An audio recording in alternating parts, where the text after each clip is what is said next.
Hi. Oh,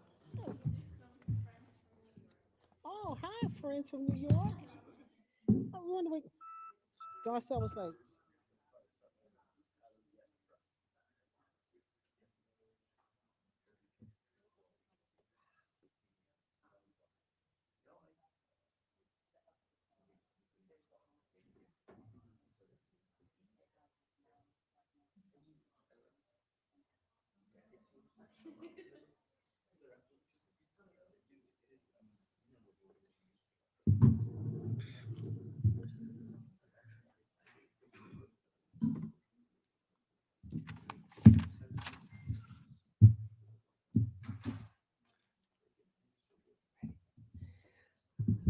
Good evening.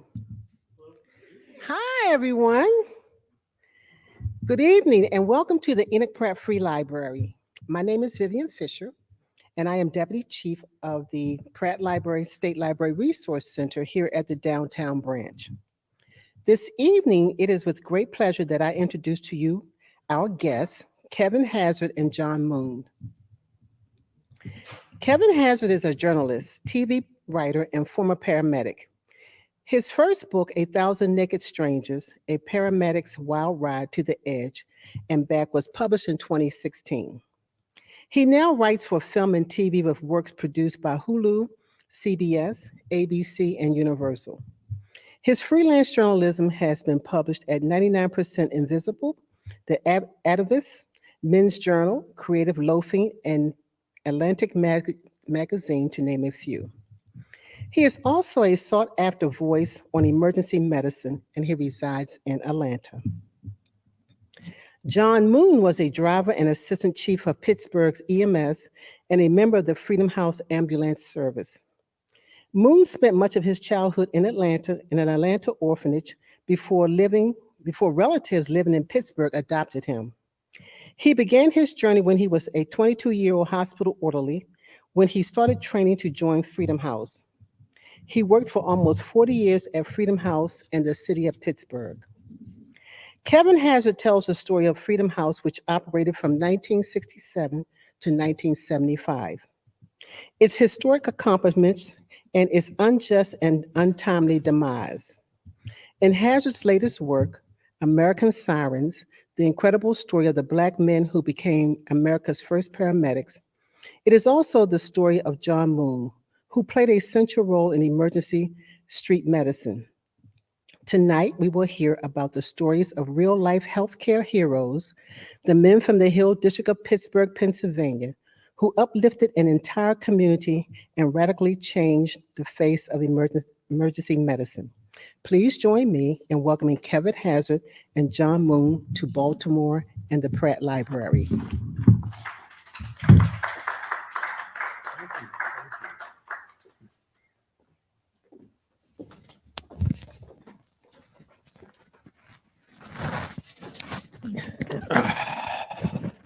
How's it going? Thank you all for inviting us out here today. It's a pleasure.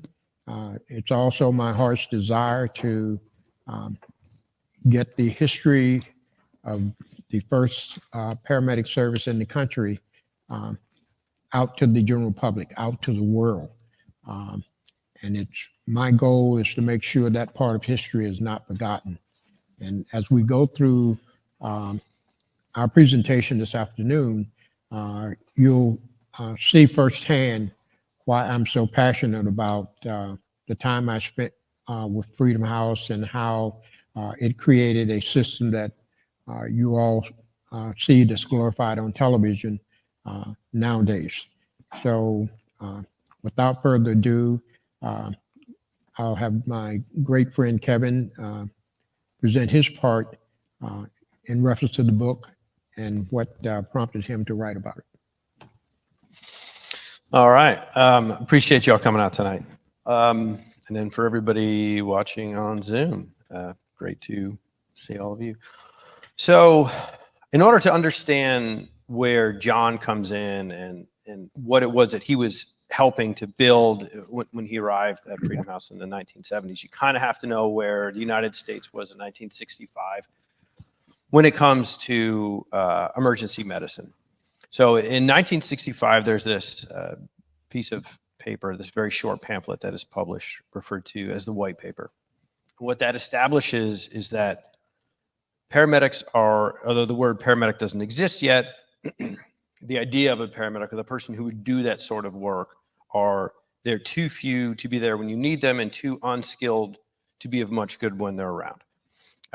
To draw a point on it, this pamphlet said that in 1965 alone, more Americans died on highway accidents than in the entirety of the Korean War.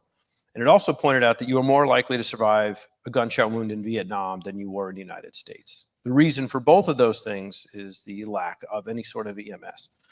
So when this document comes out, it is not necessarily new to the medical community, but it is from a government agency, and it is posing a question. Even if it doesn't have an answer or even suggest any sort of a route, it does pose a question, which is, we are lacking something that is of critical use to the American public. It has created this epidemic of traumatic deaths, and somebody needs to fix it. We don't know how, or we don't know who, or we don't know with what money, or through what auspices, but somebody should do something, which is not exactly like the world's best way to begin a problem-solving conversation.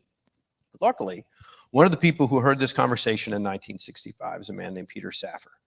And Saffer was an Austrian-born anesthesiologist who, sort of by the skin of his teeth, had come through World War II and emigrated to the United States, where he finished his medical studies and began working. In fact, he was working right here in Baltimore.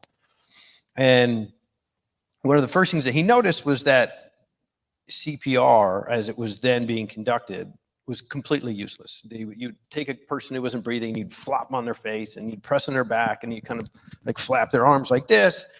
And Saffer looked at this, and he said, oh, there's no way this does anything. Like, looks like the most useless thing I've ever seen in my life. There's no way this is helpful.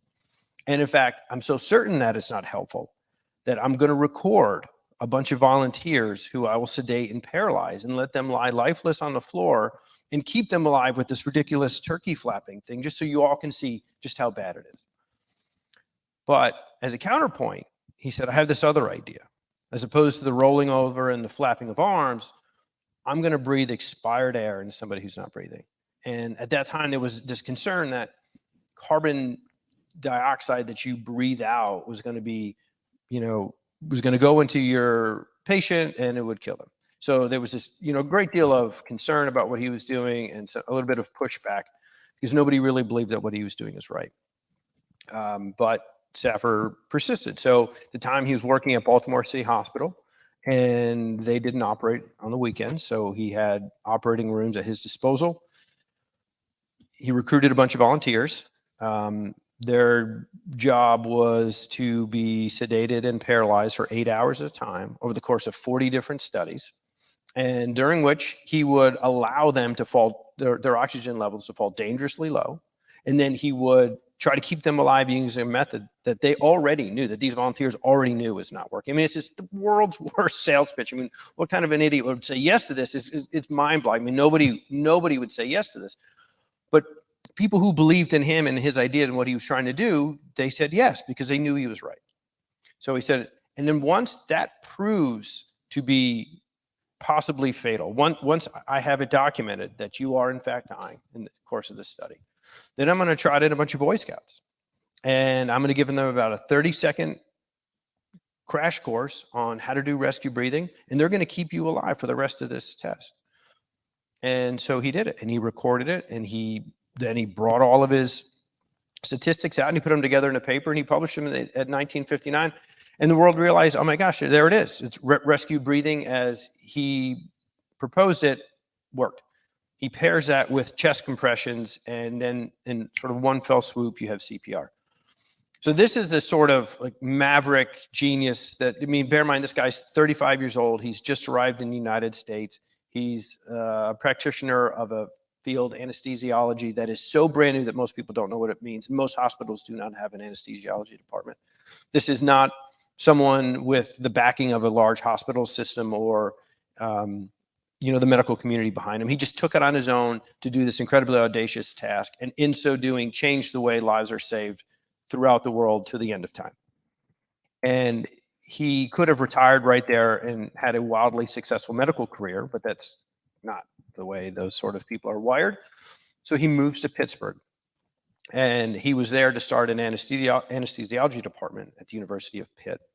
But while he was there, the white paper comes out, and he has been sort of sitting around and looking at EMS in the city of Pittsburgh, which was as bad as it was anywhere in the United States. In some cities, you might have a volunteer fire department that responded to a medical call. In some cities, you might have the police department, which is what they had in Pittsburgh. In some cities, you might have 2 undertakers who show up in a hearse that smells like formaldehyde from the bodies that they were just embalming. And in the police wagons in Pittsburgh, they were unequipped, and the cops who were driving them had no training, or almost no training. They had certainly no more training than the lifeguard at the public pool. And when they arrived at your side, they weren't able to do anything. And in 66, there's an incredibly public death in the city of Pittsburgh. A former governor of the state, a former mayor of the city, walks up to address this huge political rally 3 days before a gubernatorial election. He gets 3 words into his speech. Boom, down he goes, falls flat in his face, dead. As soon as he hits the ground, 2 things happen. One is somebody calls the police, the wagon system. And 2, a nurse who's in the audience comes rushing forward and begins CPR. So from the moment he hits the ground, he has somebody providing CPR. The problem is that phone call to the police department summoned 2 guys with no equipment and less training who come screaming through the door with a little canvas cot. They toss him on. They immediately stop all training. They drag him back up the hill to their ambulance, and then they speed off to the hospital. The nurse jumps into the back of this thing because they don't ride with him. They just shut the doors and leave him there by himself. And she's thrown around as they're speeding. By the time they get to the hospital, he is clinically dead. Now, this is a man who had CPR from the moment he hit the ground.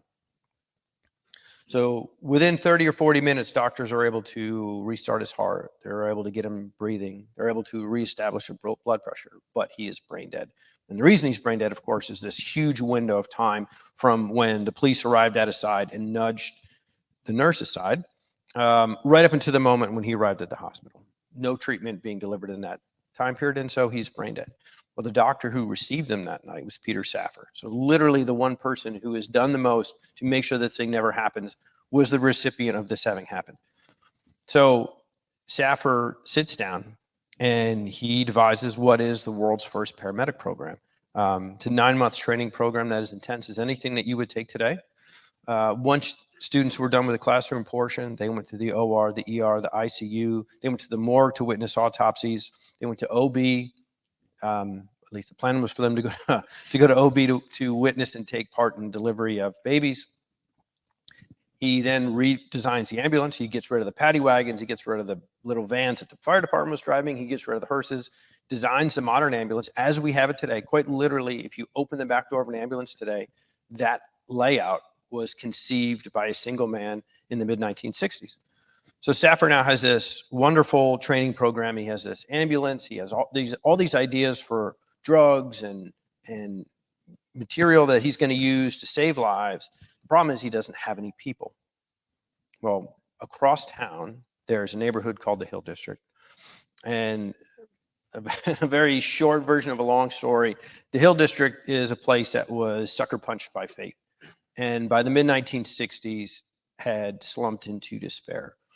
And there was an organization called Freedom House. It was started by a man named Jim McCoy. And McCoy's goal was to provide a training program for people who were living in the Hill. The problem was nobody would give people living in the Hill a shot at training for a job that actually mattered. They would let them be a maintenance worker or a maid, maybe a gardener, but nothing aspirational, nothing that could raise people up to the next level. So McCoy has all these people and he's looking for a good job for them. And across town, there's this guy with this great training program and a great job, but he doesn't have any people to work it. Through this sort of wonderful piece of kismet, they meet. And over the course of about 40 or 50 minutes, the whole thing spills out. Saffer lays out this, the enormity of this plan that he has and all the things that he wants to do. And, McCoy, along with another sort of Pittsburgh visionary by the name of Phil Hallen, are kind of blown away by what SAFR is suggesting, but they know instantly that this is something not only significantly more robust than what they were anticipating, but also something that was revolutionary. And so in that night, Freedom House EMS is established, and essentially paramedics are born. Again, that term doesn't yet exist, but the job of a paramedic, the outline of what a paramedic will be, is born in that evening. So they set off to try to recruit people to do this job. They cannot get anybody to sign on. I mean, you're asking people to uproot their lives and take an 8-month training program, 5 days a week, sometimes 7 days a week, maybe nights, for a job that when you're done technically doesn't exist and might not exist even if you finish this program. I mean, it's, again, like the world's worst sales pitch. They have a very difficult time getting anybody to accept it. The night before the school starts, they have to drag people in off the streets, but they do it. They staff the class. They take the class. These guys they start out with 48. It gets winnowed down to 24. Those 28 men, they go through a tremendous amount of adversity just to get out. When they go to do the rotations in the ER, the nurses hand them mops because they think they're orderlies. They plow through that. They start work, very inauspicious weekend, April 4th, 1968, nothing big going on. Very, very, very quiet night in cities of America. And that's how they begin. Instantly, it is obvious that this is a wild success. Studies are done of about 2,500 calls that are run over the course of a year and a half. It's determined that with critical patients, the police department did the wrong thing 60% of the time. The volunteer firefighters did the wrong thing 80% of the time. And again, with critical patients, Freedom House paramedics did the right thing 78% of the time. This program is borrowed by other cities. It is borrowed by other countries. It is emulated. It is changed and shifted and becomes this large amorphous thing that today we know as EMS. But it begins in Pittsburgh in 1967 with 24 men from the Hill District. That is the history of paramedicine. That is the history of EMS. And that is the genesis of this thing that we all rely on so much today, and which has changed how lives are saved throughout the world. That's the history of it. For the personal side of it, here's one of the people who went through that training program. Now, what I need you all to believe is that the individuals that came from Freedom House was a very unique group of individuals. We're talking about individuals that society had said that they were hardcore unemployable, which simply means that nobody would hire you. We were the least likely to succeed. Society's throwaways. Society made one mistake. They didn't tell us that. So we continued on living in the moment and doing what we were trained to do without any concern about impressing this person and impressing that person. And so in doing that, we were able to set a standard that's emulated throughout this country. One interesting point, and I'll continue on, I want you all to think about one of the problems that we're having in society today, which is what? Opioid epidemic, drug problems. And the drug of choice that most people use nowadays is Narcan. Narcan is used by police officers, paramedics, firefighters. You can actually go to the drugstore and buy it. Even the addicts themselves have their own supply of Narcan in the event that they overdose on a drug. What people fail to realize is that even though this is something that's glorified today, it's nothing new. Freedom House administered Narcan back in 1972. We were the very first service in this world to take Narcan out of the hospital and take it out into the street and use it for a narcotic overdose. It had never been done before. So what you see now is things that Freedom House, during its time frame, actually created. An example would be most people, if you know what paramedics do, they put you on a heart monitor and they read your heart rate. Freedom House was the very first people to place individuals on heart monitors. We were actually trained to read a heart monitor. In addition to that, we actually transmitted the heart rhythm back to the emergency room so a physician could read it. So that had never been done before. I don't know whether any of you all are familiar with things that go on in an operating room. I spent my internship with Dr. Peter Saffer in the operating room, going from room to room, doing what we call intubation, which simply puts a tube down the person's throat and assists them to breathing. That's primarily at that time was reserved for nurses, anesthetists. It was reserved for medical students and doctors. I was the very first person in this country to take that procedure out of the operating room and take it out into the field and do it on an actual patient. So everything that you see that paramedics do today, Freedom House did it 50 years ago. So the ambulance design, the equipment, the seat at the head of the patient, the radio transmissions, the talking to physicians, the administration of drugs to start your heart, to slow it down, to speed it up. Those things that are glorified today by paramedics, we did back in the early 70s. So to the general public or to society now, it may appear that this is something new, but we did it. Now, if you look at what I mentioned, that Freedom House's people were the least likely to succeed, Freedom House was a victim of its own success.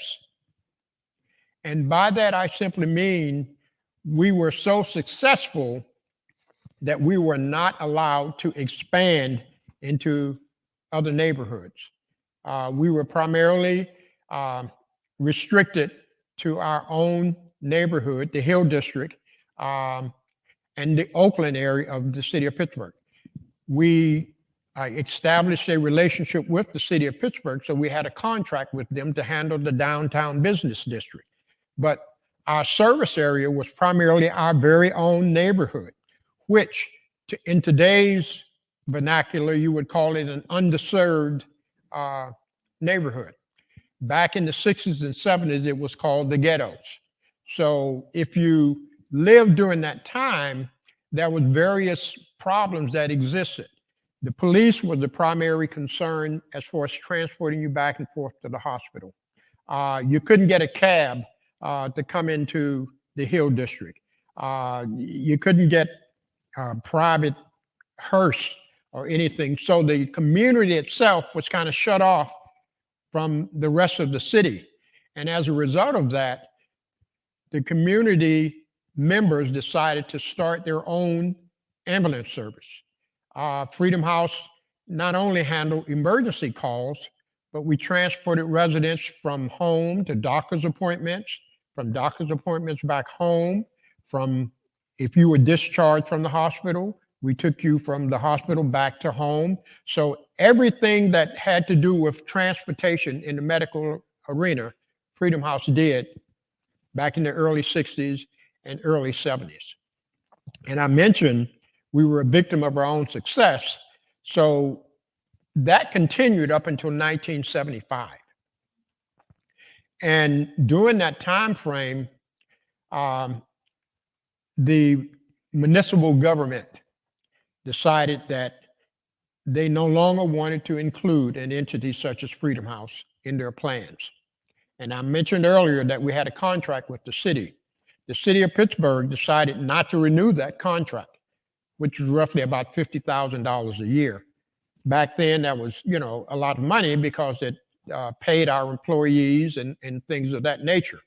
So with the city stating that it was for budgetary reasons that they were not going to renew the contract with Freedom House, it was very difficult for us to continue to exist. So you had financial burdens, and then the political arena, which was very difficult for us to compete in too. Now, what happened is the city of Pittsburgh decided to start their own paramedic service. And as I mentioned, there was no room in their service for Freedom House. So they absorbed all of Freedom House's equipment, all of Freedom House's employees, and brought in their own services. They somehow found money for brand new ambulances, to pay the employees, benefits, pension, health insurance, but they had no money for Freedom House. In addition to that, when Freedom House employees started to go and work for the city of Pittsburgh, remember, we actually wrote the manual on how to train paramedics in this country. And the best example is I can give you myself is when I went to work for the city of Pittsburgh, I was not allowed to do anything. I was not allowed to talk on the radio. I was not allowed to examine a patient.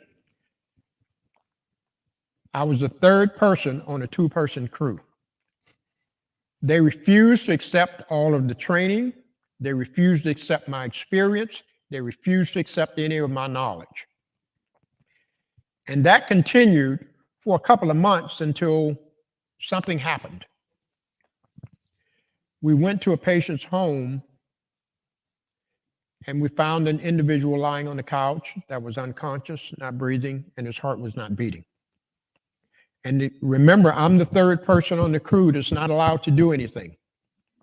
We walk into the person's house. The crew walks in ahead of me. They discover this person on the couch, unconscious, not breathing, and heart not beating. And they knew absolutely not what to do. They didn't have a clue. So who do you think they looked to? They turned around and looked at me and said, "You take over." So at that time, I began to assign duties and responsibilities to the crew members, and we subsequently saved the individual's life. The problem with that scenario is it had to be kept secret because I wasn't allowed to do anything. And from that point on, I had made it my mission, once I discovered the type of caliber of people that I was working with, that I could exert myself more. Now, I don't want anyone in here to think that you're sitting here listening to a disgruntled city of Pittsburgh paramedic. You're not. I still, in spite of, love the city of Pittsburgh EMS, and I love the employees that work there, and I always will. But it was that transition period that was very troublesome. We don uniforms like the police. Freedom House was a predominantly African-American service. When the city of Pittsburgh started their service, it was 98% white. Not only that, the personnel themselves had come into the city because they were from the suburbs with a preconceived, stereotypical idea on what it would be like to come into the city of Pittsburgh and work in an urban environment. So coming into the city of Pittsburgh, it was the most dangerous area on earth. So if I think that, I have to arm myself when I come. So I came into work, I brought a knife, I brought a gun. The trucks even were supplied with handcuffs. In addition, the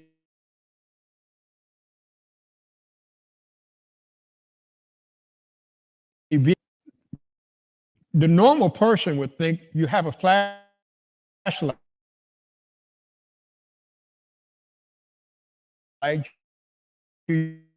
you a city and bang on your door with it instead of knocking like a normal person would and stand off to the side, because in my mind, you never know what's going to come through that door. So I've already to.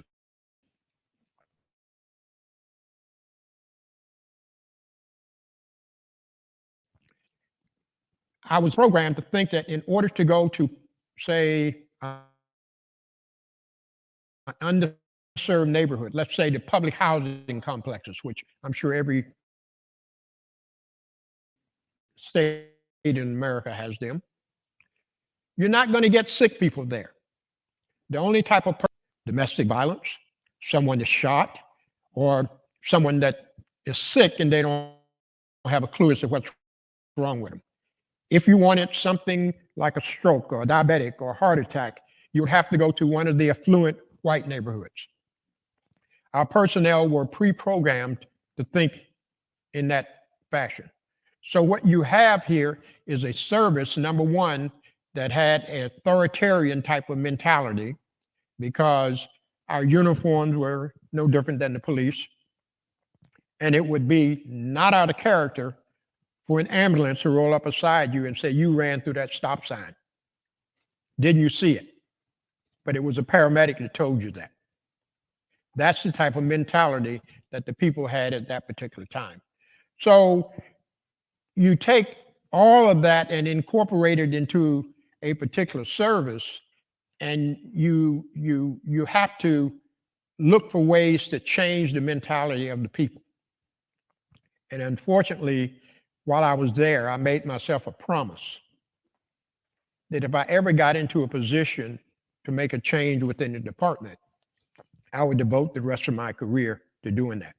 I spent 34 years with the city of Pittsburgh, rising up through the ranks to the assistant chief position. I wasn't supposed to be there because there was a systematic effort to eliminate as many of Freedom House's employees as humanly possible. The goal was not only to eliminate the employees, but to wipe the history of Freedom House ever existing off of the face of the earth.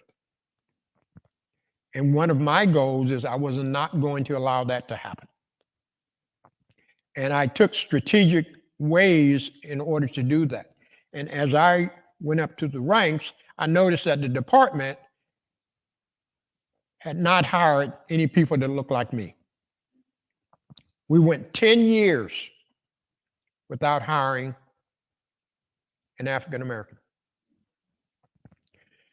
until the troublemaker, which I unfortunately became, decided to voice his concerns. So I was successful at creating the first diversity recruitment program in the city of Pittsburgh Emergency Medical Services back in 1990. And then I noticed that in order to become a paramedic and or an EMT, there was a state law that you had to be sponsored by a volunteer fire service or a volunteer EMS service in order to get into the training. In an urban environment, there are no volunteer fire services. There are no volunteer EMS services. So that particular policy, that particular law created a barrier or a hurdle right there. So Mr. Troublemaker had another job to do. So I lobbied the legislatures through the state and had a hearing and got that rule totally removed. So even today, it's open to anyone that wants to get into the paramedic training. So what I didn't know at the time, as I was doing all of these different things, I was sabotaging my own career. And as the rule of thumb is in the promotional process within the city of Pittsburgh, if you're at a position here and one becomes available above you, you automatically move because of your experience. So that continued to happen for 30 years until it was time for John Moon to move up to the position. So he was subsequently passed over. For an individual, a white male, I had been his boss for 15 years. and now I had to report to him. So unfortunately, that didn't set too well. So you go through a series of issues and concerns and problems and voice your concerns and things like that. And I ended up suing my employer. You do not sue your employer and expect to stay there in good standing. So during my last 5 years with the city of Pittsburgh, my job was made to be a living hell. I actually ran the department for 15 years. No matter what went on, I had the promotions. You got hurt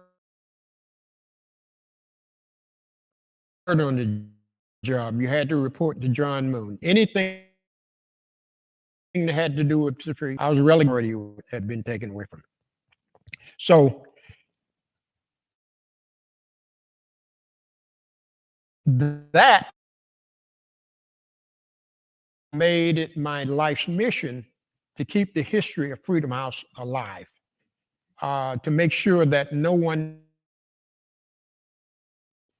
that once worked there. I was successful at getting the emblems placed on the side of the city training program for underprivileged individuals, both black and white, that we go into community. Anything that I can do to keep the history of Freedom House alive, I'm committed to do, because I know behind the scenes that was a concerted effort to erase that part of history completely. Now, I've talked a lot. So this is very personal to me, and I can sit here forever and talk about the history of Freedom House, because I know how the city of Pittsburgh and its administration put forth a concerted effort, which was very, very successful, to remove as many of Freedom House's employees as they possibly could. And I was one of the last 3 to retire from the city of Pittsburgh out of 30 that came over in 1975, and I retired in 2009. Or I was forced to retire in 2009. But looking back, I harbor no ill wills toward that department or its people. It still holds a special place in my heart. So as of right now, I think I've covered a lot of the historical perspective of Freedom House, and I'll let Kevin turn around and come to the tail end of it, if he's still awake now. I could listen to you all night, John. Okay. And I usually do. Okay. You know, I think I'll just close this by, people have asked several times, what is the legacy of Freedom House? And you can hear it in John's story. And, you know, I've been listening to variations of that story or bits and pieces of that story since 2018. And, you know, he's not alone in both a sense of frustration, but much larger than that. And the thing that I think carries over, a sense of pride. In 1967, when Volunteers for Freedom House started canvassing in a Hill district to try to recruit people, again, to upend their lives for 9 months, to take a training program for a job that technically didn't exist.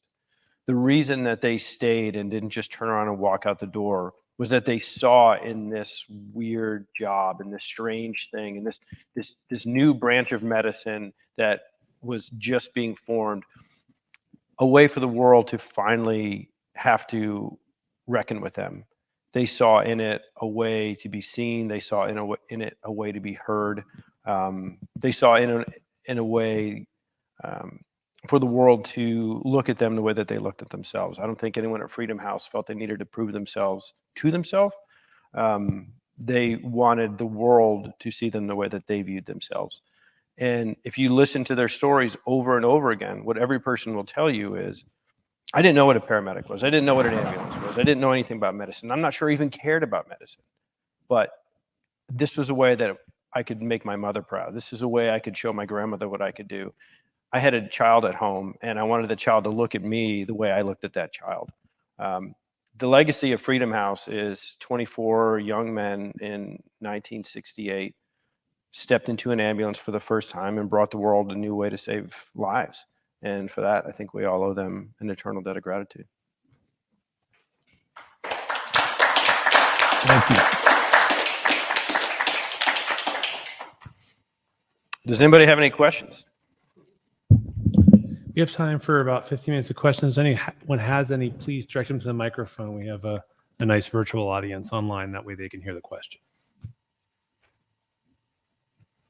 How you doing, Mr. Moon? I'm a paramedic in Delaware. When the transition happened from Freedom House to Pittsburgh EMS and they weren't allowing you to operate as a paramedic, other than just overt racism, what was the rationale? What did they say? Well, the rationale behind that, they really didn't say anything, because what I want to point out there is the city of Pittsburgh actually had an agreement with Freedom House. That once the employees came over, they would accept their training. They would not have to go through any additional training. The people that perhaps that were not EMTs and or paramedics, that they would train them to be that. The unfortunate thing about that is the city reneged on that agreement. And what made it even easier for the city to renege on it is that the people, including myself, did not know that there was an agreement in place. So there was really nothing to challenge or anything, because we didn't know the agreement existed. The reason for it is I want to frustrate you. I want to make you make it difficult for you, to the point that I want you to just throw up your hands and say, okay, I've had enough of this. I don't want to be bothered with this junk anymore. It's not worth it. And it was very successful, because 75 to 80% of the employees that came over from Freedom House did just that.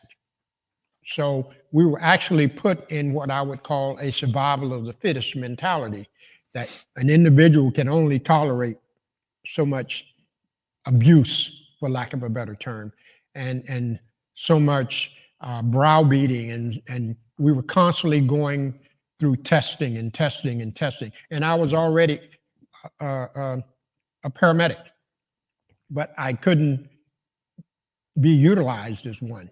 To give you an example, one of the ways that the city attempted to eliminate us, and I don't know whether any of you are familiar with rappelling. I wasn't until I went to the city of Pittsburgh.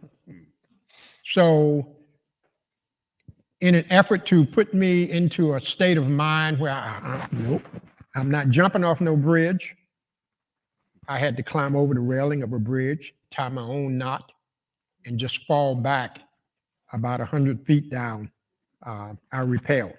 Now, if that knot slipped, then there was one less person they had to worry about.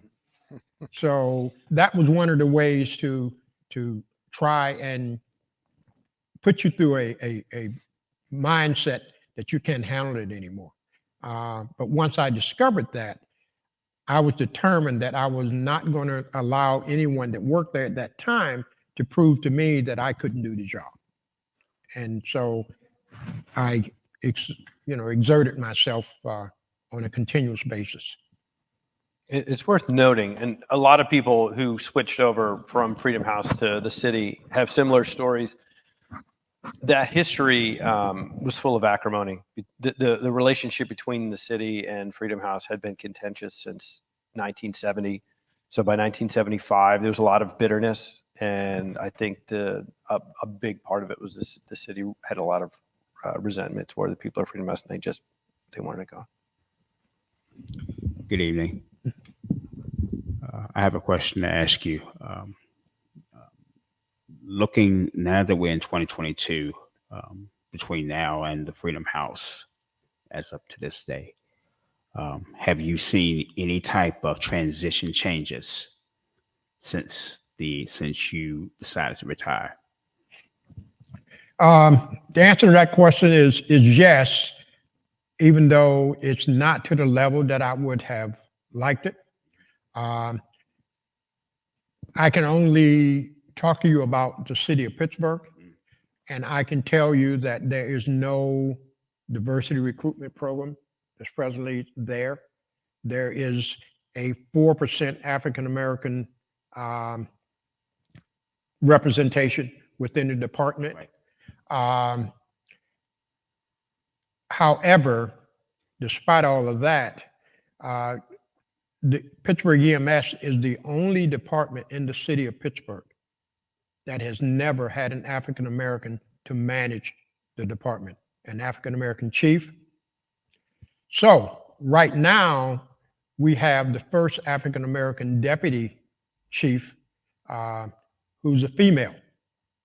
And the beauty about that is I hired her 25 years ago. So she's my shining star. She's my project that I'm kind of encouraging to hang in there, to deal with the uncertainties and things, and she's doing an excellent job doing it. She's actually running the entire Pittsburgh EMS department by herself. Even though we still have a chief, she runs the entire department. So basically what you're basically saying is you basically wanted her to really structure the vision of Freedom House, despite of all that went on between from the time that it got birth up to this point. And you're absolutely correct. And she's committed to doing that. Firsthand, and Kevin and I both have, talked to her because I mentored her. She came in as an EMT and she actually rose through the ranks up to the point where she is now. She's the number 2 person, but she still runs the department on a day-to-day basis. So I'm definitely very proud of her.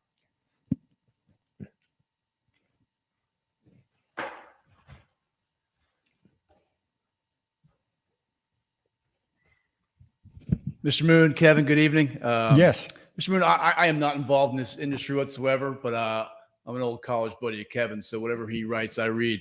It's a good policy. But I tell you, I had so many emotions after reading this book. And I'm curious, with making it your life's work to make sure that Freedom House is not forgotten, I'm surprised that Kevin, it took this long for this story to get out to all of us, to be able to know that everyone should know the story.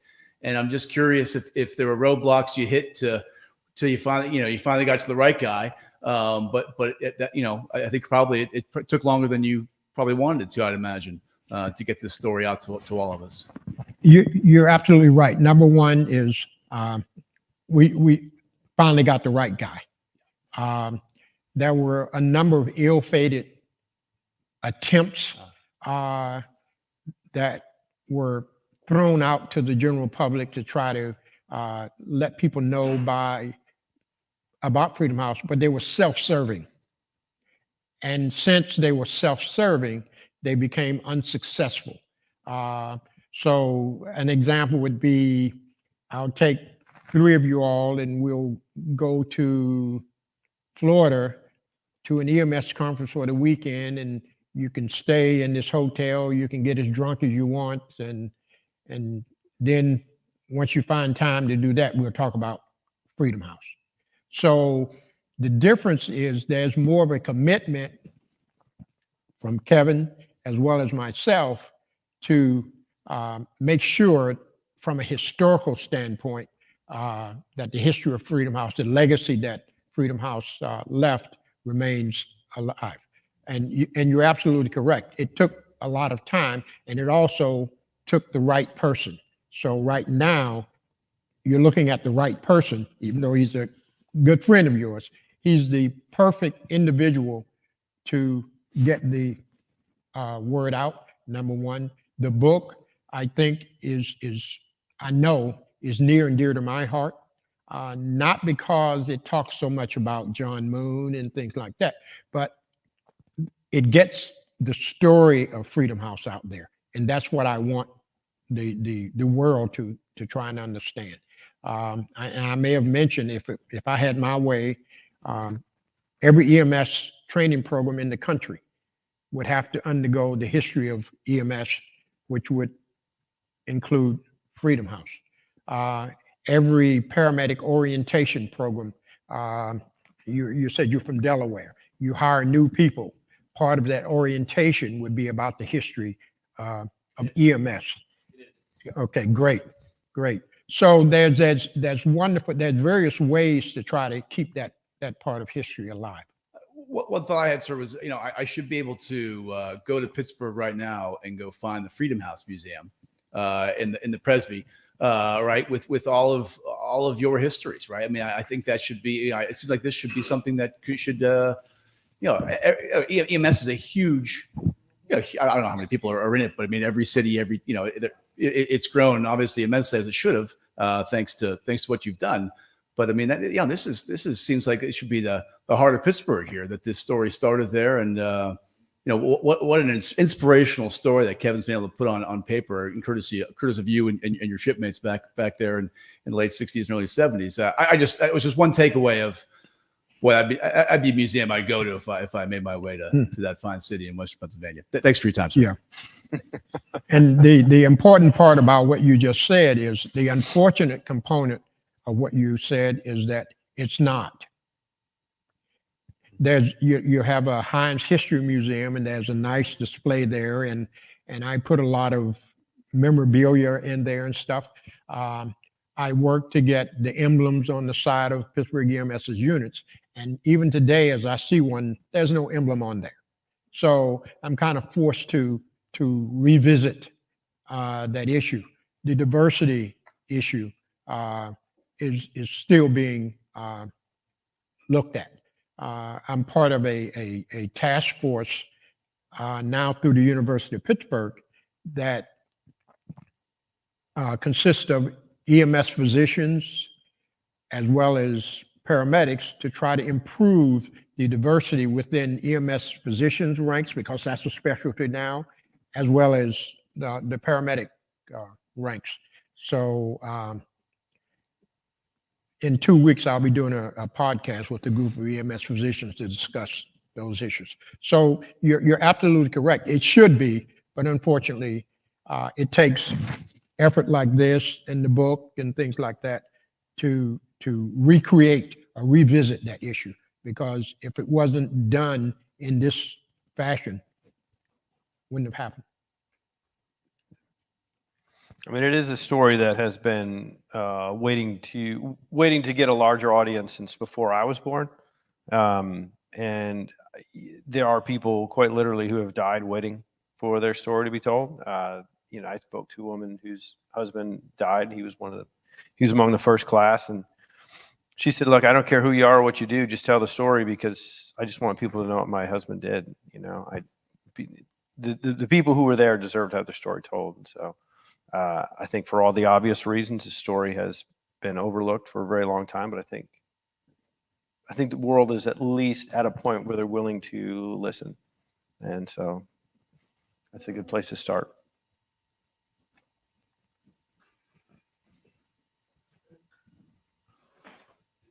Are there any other questions?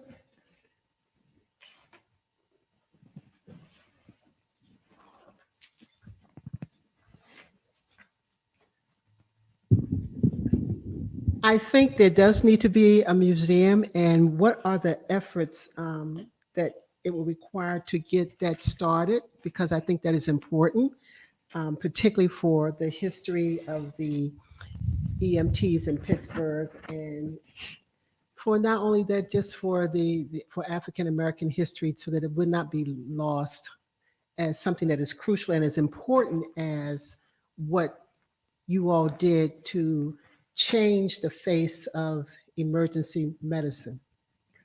Well, there are, as I mentioned, a couple of efforts being put forth now. Obviously, Kevin's manual plays a monumental, his book plays a monumental component in it. In addition to that, there's a push on right now through the University of Pittsburgh's Presbyterian Hospital to try and create a Freedom House Foundation. And the goal of the foundation, once it's up and running, will be to do a couple of things: improve representation in this career field, as well as keep the history of EMS out there. The unfortunate part about that is, obviously, as you all well know, it takes finances to do that. So there is a push on now to try to get a donor, and it's being promoted by emergency physicians within the university's arena. And Pittsburgh has some very wealthy people that live there, so hopefully they'll pitch in. I agree with you. Jeff Bezos' ex-wife just gave a foundation, $6 million. You have the Hines family and some others. Mm-hmm. Carnegie. Yeah, they made a little bit of money. Yeah. Yeah. So you Yeah. have to convince them. Thank you all so much. This has been very enlightening, and I have learned something. Thank you. And I think this story does need to be continued to be told, because it is very, very important. And I never knew this. And so I am just overwhelmed with the knowledge and what you all did to bring this to save millions and millions and millions of lives. That is so important. So we're going to have you all sign some books. So there will be some books signed in the hallway. Thank you all for coming out. We have so many more just great programs. I wish there was much more people here, but I think the podcast, well, not the podcast, but because this is streaming, that a lot of people will be able to see this. And so thank everybody who's watching this virtually. And again, we are so honored to have you all here, and particularly you, to tell the story of something that has been lost to so many people, and so many people we're not aware of. So again, thank you all. And check out our website for upcoming programs. We have some great programs coming. And thank you all for coming out tonight.